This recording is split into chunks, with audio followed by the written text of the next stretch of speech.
Hello, hi guys! Magandang hapon sa inyo lahat. This is Shin from my Sigari channel, a faith healer o Zamata reader. So ngayong hapon na ito, tignan natin na nagsasabihin sa inyo ng ating mga gabay. This is weekly gabay for the month of December, 15 hanggang December 21 for the sign of Gemini. So, Gemini, welcome to my channel. Ano kayang messages, advices, and spirit guides ang ating masasagap for today's video? Kanina naman kayang energy o kaganapan sa buhay ng mga Gemini yung ating mga hagilap. So, guys, this reading is a journey namang hindi lahat makaka-resonate. Kunin lamang pa makaka-relate sa inyo and comment down below kung kaninong energy ang ating nasagap. And of course, don't forget to like and subscribe my channel and hit notification bell for more videos update. And of course, maraming salamat po sa mga walang sawang pagsuporta sa aking channel. Lalong-lalo na hindi nag-i-escape ng ads, naway pagpalain po kayo ng Diyos at may kapal, siksik liglig na gumapaw ang biyayang manumbalik sa inyo. So guys, nandito na ang ating mensahe para sa mga kapatid natin diyang Gemini.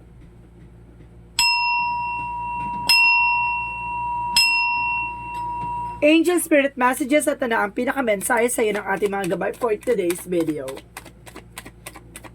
Angel Spirit, please give me information. And of course, guys, there's Four of Pentacles. So, protect your power, protect your energy, no? There's a Four of Pentacles dito para sinasabi na kailangan mong mag-save ng pera, no? At mag-ipon, magtabi. There's a solid investment na kailangan mong gawin. Or some of you guys, kumbaga there's an investment or solid investment. Or there's a long-term investment. No? Or there's a long-term success na magaganap. Or long-term security. Additional messages. And I guess there is a Five of Swords. So, there's an information dito na there's a conflict. Na kumbaga sinasabi dito, maging aware ka ha. Kasi baka nagkaroon ng self-sabotage dito na sinasabi dito na kailangan maging mahinahon ka, no? Or maging kalmado. Kasi baka may mga bagay kang mabanggit or masabi na hindi mo in-expect, no? Pero kasi sinasabi sa'yo dito na sinasabi maging aware. And of course, pag-ingatan, no, ang mga bagay na pinaghirapan mo. And of course, parang sinasabi dito, protectionan mo yung grounds mo. At huwag ka maging padalas-dalas sa mga babanggitin mong mga words, no, lalo na sa ibang tao. Baka magamit yan against sa'yo. And of course, there's a star card, there's a wish fulfillment, no. May mga katuparan sa mga pangarap mo. And of course, there's an information dito na matutupad na yung mga pangarap mo dito. At unti-unti na talaga siya maisa sa katuparan. And of course, there's a Six of Wands, so there's a victory and success. At talaga mapagtatagumpayan mo. There's a star card represent and hope, healing, and happiness, no? And because there's some miracles coming in for you. And the Six of Wands is a public recognition, and of course, some achievements, at marami ka pang matatamo na kumbaga tagumpay, no? At sinasabi sa'yo dito na kumbaga palakasin ang iyong yung intuitions, no? Nang sa ganun, kumbaga makatuklas ka ng mga bagay-bagay o bagong eksena na magbibigay sa'yo ng tagumpay, di ba? Kumbaga magkakaroon ka ng uniqueness dito or kakaiba ka, gano'n. And because there's a chariot for taking actions, no?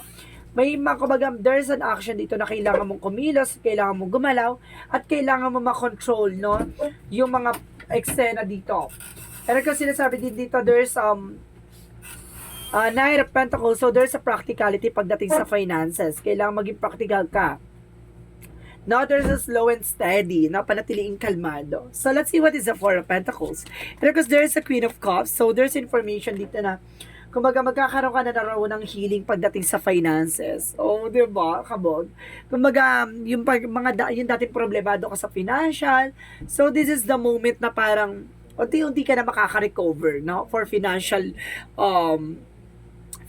loss or something, financial poverty or ganun.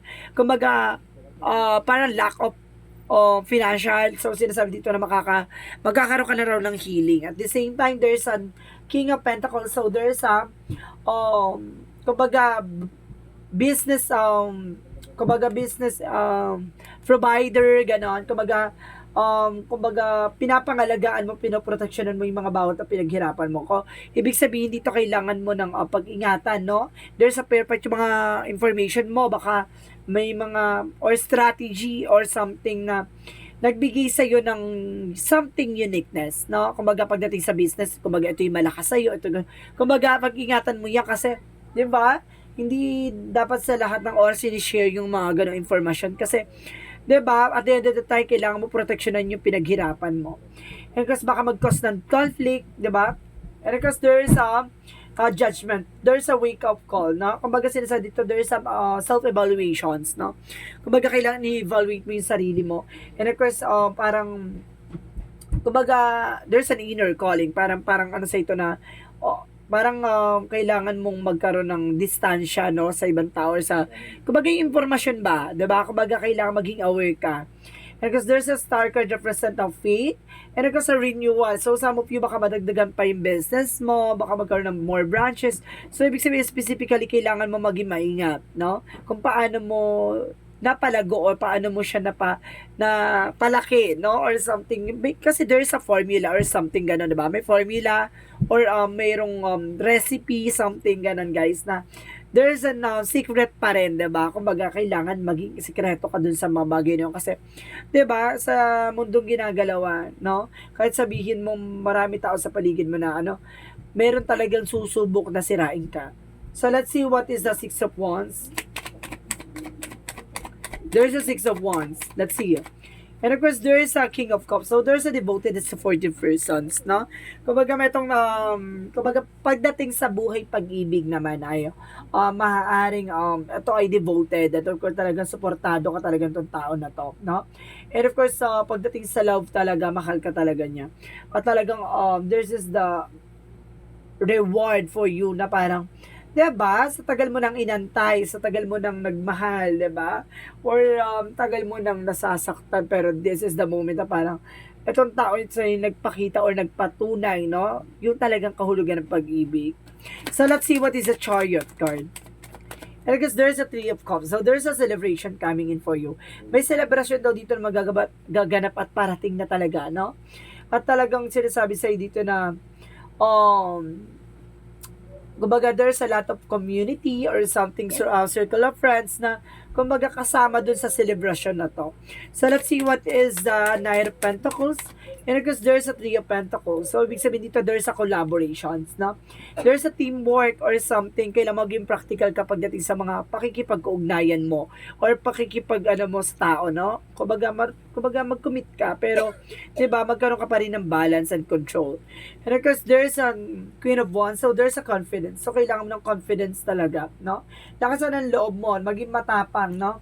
Na lahat na nangyayari, no? At sinusuportahan ka ng gabay natin, na kumbaga magkakaroon ka ng protection, no? You are being also guarded and protected, no? Sinasabi sa'yo dito na basta i-save mo yung finances, ingatan mo kung ano man ang territory mo, or something na kumbaga mahalaga sa'yo, pag-ingatan mo. So let's see what is the Five of Swords and of course the King of Pentacles. So there's a magician, so there's a manifestation, guys. Na kumbaga sinasabi dito na unti-unti mo nang namamanifest, no?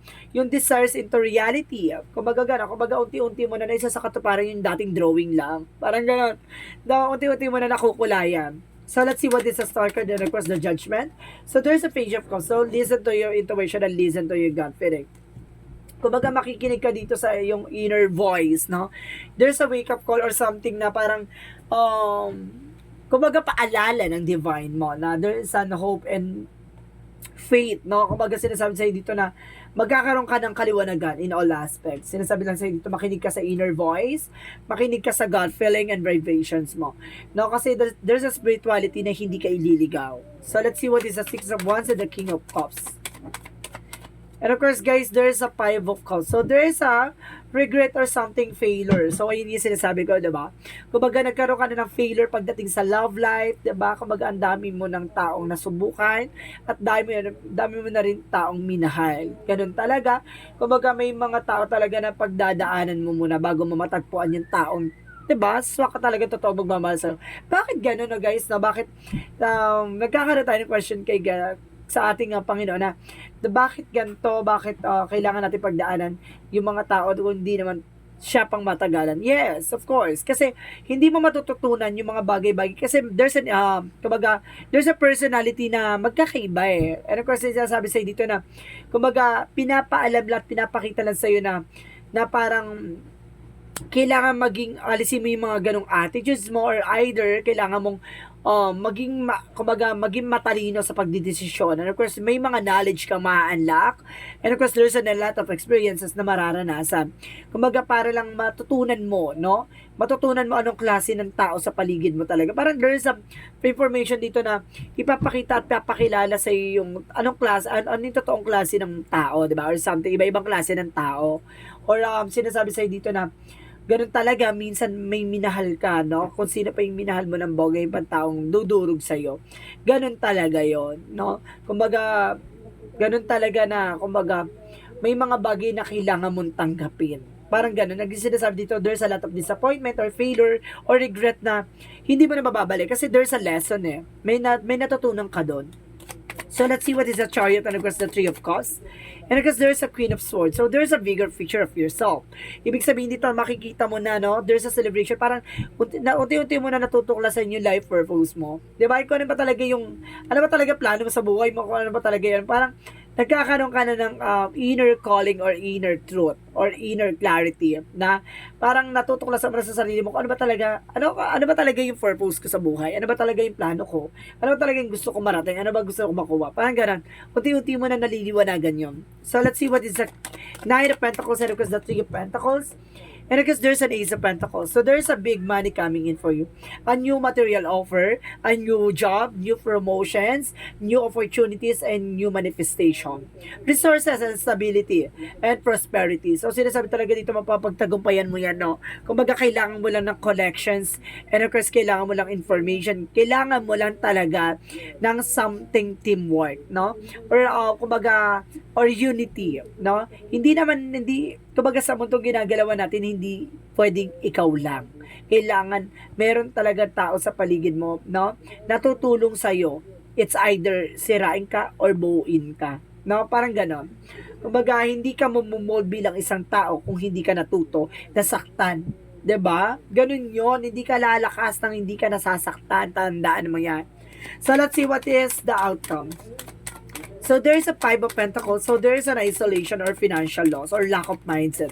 So sinasabi dito na kailangan mo nang alisin yung ganyang attitudes, yung ganyang perspective. There's a new perspective na kailangan mong baguhin, no? And because parang nagkakaroon ka ng disinterest and let go. Parang there's an information dito na parang walang consistency. No, pabago-bago ng desisyon, pabago na bago ng plano. Sinasabi sa dito na hanapin mo yung sarili mo, no? Doon mo makikita talaga yung kahulugan na kung ano talaga yung magiging plano mo sa buhay mo. 'Di ba? Kasi the more na parang ang dami mong plano, magulo, no? So let's see what is additional messages for career. So there's the Wheel of Fortune. So there's a destiny to happen. No, kumbaga hindi mo man sa ngayon nauunawaan, no? At hindi mo man sa ngayon nakukuha yung mga bagay na yan. Darating yung araw na makukuha mo yung swak sa'yo, no? Pagdating sa business industry or pagdating sa negosyo o trabaho. Kasi there's a healing. Iikot na yung kapalaran dito na sinasabi dito pagdating sa career. Ang swerte ay iikot na turning to your favor. At there's a temperance for represent an healing and of course patient, no? Kailangan mo maging kalmado. Hindi yan, kumbaga ang destiny, hindi yan bibigay sa iyo agad. 'Di ba? There's a thrill, 'di ba? There's a thrill. Kasi titignan kung hanggang saan ka aabot eh. Kung hanggang saan susubukin yung pasensya mo. 'Di ba? Kalmado ka ba? Ganon. So let's see pagdating naman sa love life. So there is a Knight of Swords, no? Iwasan mo yung pagiging padalas-dalas pagdating sa buhay pag-ibig. Kasi madalas ka nasasaktan dahil padalas-dalas ka. The Seven of Swords, no? The Seven of Wands, sorry. Kumbaga sinasabi dito, protectionan mo yung grounds mo. No, protectionan mo yung sarili mo. That you are being also protected by angels. Ha? Parang inilalayo ka lang talaga, no, sa mga bagay na makakasakit sa'yo. Or some of you, sa mga tao talaga hindi makakatulong sa'yo hanggang dulo. Kaya maano ka na, bakit masaya ka ngayon, tapos mga later on, lungkot-lungkutan ka later, drama ka later. Kasi, kumbaga, hanggang doon lang siya eh. Kasi hindi siya kasama hanggang dulo. Ibig sabihin, mayroon taong makakasama mo hanggang, 'di ba? Up and downs. Ganun 'yun. Of course, there's a Seven of Wands represent the perseverance. Kailangan mo magtiyaga sa lahat ng challenges na matatamo mo, no? Kumbaga sa buhay pag-ibig, 'di ba?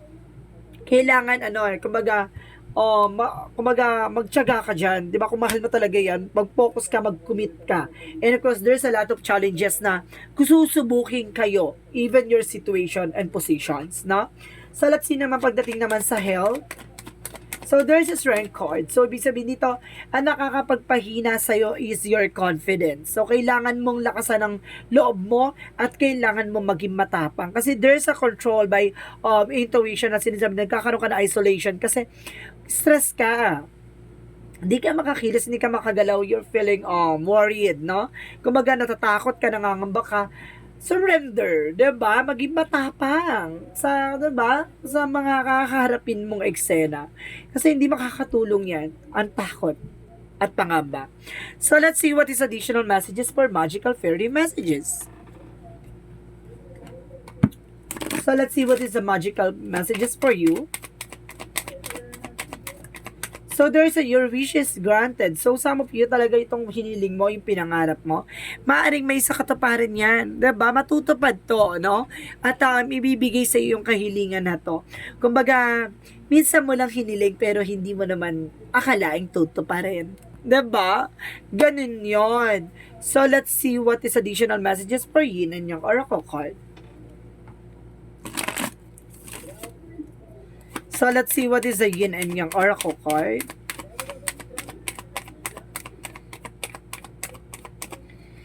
And of course, there's a twin flame. So, some of you ha, kumbaga, twin flame kayo ng partner mo or something, soulmate kayo na person mo, ganon. Additional messages. And of course, there is a Leo, Aries, Sagittarius. So, some of you, kung may kinalaman ka sa fire sign, no? Additional messages. And of course, there's a distance. So, some of you ha, kumbaga long distance relationship, or some of you, kumbaga kailangan ng distance, the two of you. Or some of you, malayo kayo sa isa't isa. No? So, let's see what is the chakra messages.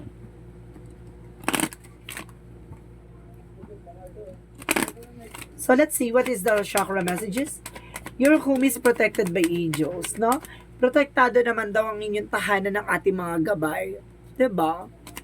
And of course, your inner guidance is real and trustworthy. No? Yung mga gabay mo, pagkakatiwalaan mo daw yan. Diba? May mga gut feeling tayo na kailangan natin pakinggan. Or something signs of synchronicities na kailangan natin pagmasdan. Kasi kung hindi mo pakikinggan yan at hindi mo aalamin kung ano yung mga pinaka-impact or something messages tayo sa'yo ng ating angel spirit, magkakaroon ka ng regret. Diba? Failure. So, kailangan gamayan mo kasi binibigyan ka na ng signs of synchronicities, hindi ka nakikinig. So, let's see what is additional messages for angel spirit guides. So, there's a call, no? Some of you, kumbaga sinasabi dito na there's a soul gift, no? Or, it's time to step up. So, sinasabi dito para kailangan mo nang bumangon, no? And of course, kailangan mo nang umalis dyan sa, kumbaga, drama eksena or something toxic na eksena na yan. So, ibig sabihin dito, kumbaga, wag ka mag-emote. Ganun talaga ang buhay. Parang ganun sinasabi dito na mararanasan mo ang dapat mo maranasan. Wag kang mag-emote. Yung iba nga dyan, ganito, ganyan. So, ibig sabihin dito, kailangan mong bumangon. Kasi there's a soul gift na, kumbaga, some of you, kung nasasaktan ka sa buhay pag-ibig mo, wag kang mag-alala, there's a soul contract. No? Kung meron talagang para sa'yo, there's a twin flame energy. So, let's see what is the energy. So, there's a 7 chakra archangel, Uriel about sa finances. So, tutulungan ka ng archangel Uriel about sa finances. Because there's an indecision. Hindi ka pa makapag-decision ngayon, no? Para magulo pa yung isip mo. And there's a community. So, ibig sabihin dito, kumbaga there's a community or circle of friends, no? Parang ganon. So, there's a lot of, kumbaga, person sa paligid mo. So, let's see what is additional messages. Kaya ka siguro naguguluhan kasi there's a lot of options. Marami ka kasi pinagpipilian. And of course, there's a dolphin for enjoy your life for the fullest. No? Mag-enjoy ka sa sarili mo. And of course, there's a psychic abilities. So, malakas din ang pakiramdam mo. Malakas din ang instinct mo. No? Or some of you, there's a third eye. No? So, let's see what is additional messages. There is a courage na kailangan mo ng confident talaga. Parang ini-encourage ka dito na have confidence sa ginagawa mo. So, let's see what is additional messages. Alisin mo din yung takot at pangamba mo. And there's an acceptance na may mga bagay na kailangan mo tanggapin. And there is an health, no? Kumbaga, it's either there's a health issues or there's an improving health, no?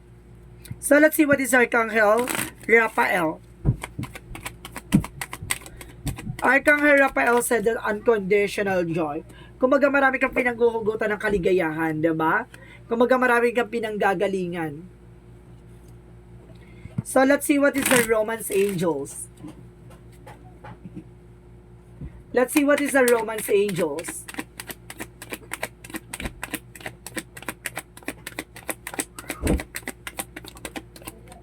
Okay, there's a luck in your side. Wow! So, ang swerte daw, no, pumapabor sa'yo, kumbaga nasa part mo yung swerte. 'Di ba? Darating yung araw na, kumbaga, lahat ng mga bagay na mamamanifest mo yan. 'Di ba? Lahat ng mga bagay na ginagawa mo, kumbaga, makukuha mo at the end of the time. See, the luck is yours. And of course, communication is the key. So, kailangan mo talaga ng communication dito, no? Para, madagdagan ng kaalaman mo or something, masagot yung mga katanungan mo, ganon. So, let's see what is additional messages for the chakra. For the chakra, angel, spirit, guide, please give me information. There's an expansion. No? Palawakin ang kaalaman mo, palawakin ang kaisipan mo dito. No? Kumbaga, magkaroon ka ng kaliwanagan or kumbaga kaunawaan, parang pinapalawak ang kaisipan mo dito. Or there's an impatience. So, see, nagkakaroon ka ng impatient dito, kailangan habaan mo yung pasensya mo, 'di ba? Kumbaga, kailangan panatiliin mong kalmado yung sarili mo. Huwag mong kumbaga agad-agarin, huwag mong pilitin yung isang bagay na hindi pa ready or something, kailangan mong kumalma. So, let's see what is additional messages. So, there is a creative expression. So, there is an information na magiging emotions, no? Yung, kumbaga, emotions mo or something, yung imaginations mo, no? Gamitin mo yan para makapag-create ka ng isang bagay. And there is a travel. Some of you, kumbaga, may gala or something, travel ka dito. No? May travel ka. And because there is a protected, no? Protektado ka. Diba? Protektado ka ng ating mga gabay. So, let's see what is the Romance Angels. Let's see what is the Romance Angels. Angel Spirit, God, please give me information. So, there's a flirt. So, some of you kumaharot ka for today's video. No? Kaya, kumbaga, may kaharutan ka. Or some of you guys, there's a wedding. No? Kumbaga, it's either kakasal ka or kasal ka na, no? So, let's see what is the Jesus loving quotes.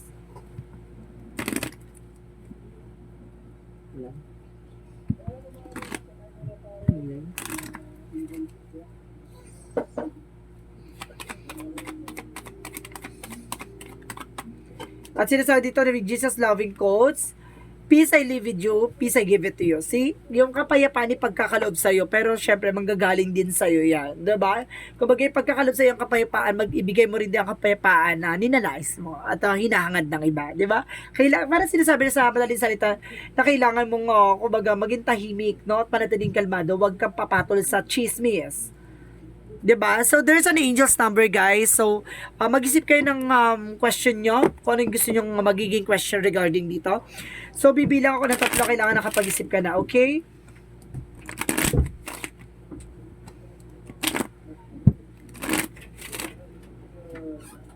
Okay. Angel's answer, give me an information. 1, 2, 3. So, there's an angel's answer, guys. May sagot na dito, no? At nakapag-isip na ba kayo? So, nandito na yung kasagutan. Meron ng isa. Kuha pa tayo ng 2.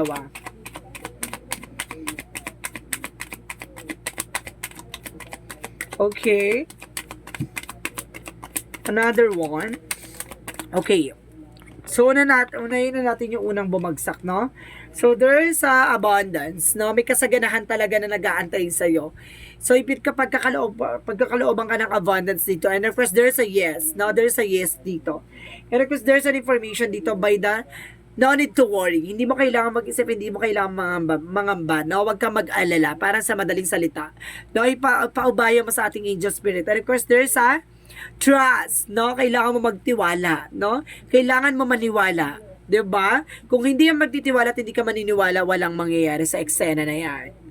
'Diba? Kailangan mo ipaubaya sa ating angel spirit na lahat ng mga bagay na to ay pagkakalob sa iyo in the highest good, no? So let's see what is the angel's number. So there's a 000. I am a creator. So sinasabi dito, you are one with the creator and this is are no limits to what you can achieve. You have a great ability to create something new and incredible in your lifetime in here on earth. So, ibig sabihin dito, kumbaga pagdating sa'yo, walang imposible, no? Kaya mong gumawa ng mga bagay-bagay, walang limitado sa'yo, no? Kumbaga may mga bagay na gusto kang gawin, magagawa mo yan, at ma-achieve mo yan, at makukuha mo yan. 'Di ba? Kumbaga lahat ng gusto mong makuha dito ay posibleng makuha mo. So, let's see what is the messages of life. Let's see what is the messages of life. God sustain me. So, sinasabi dito, as I turn each day over to God, my worries is my resistance, softness in my arms of God love. I find inner peace, even a challenging time today. My faith provides me with a great strength. I welcome all that comes my way, knowing that the love God sustain me. So, see, kumbaga alam mo sa sarili mo na kumbaga sinusuporta at ginagabayan ka ng ating angel spirit rather than God, no? Kumbaga alam mo lahat na nangyayari sa buhay mo sa araw-araw na binigay ng ating Panginoon na kumbaga ipinagkakaloob lang sa iyo yung mga bagay na kailangan mo matutunan at kailangan mo pagdaanan. So ganun talaga. So may mga bagay na kailangan mo lang talaga maunawaan, no? Kumbaga kailangan mo lang ipagkatiwala at kailangan mo lang maniwala. So this is a weekly gabay for the month of December 15 hanggang December 21 for the sign of Gemini. So Gemini, maraming salamat for your wonderful reading. So once again, this is Chin Rodriguez for my Ganda channel, a faith healer, also mata reader. Maraming salamat po and see you in the next video. Bye-bye and babush!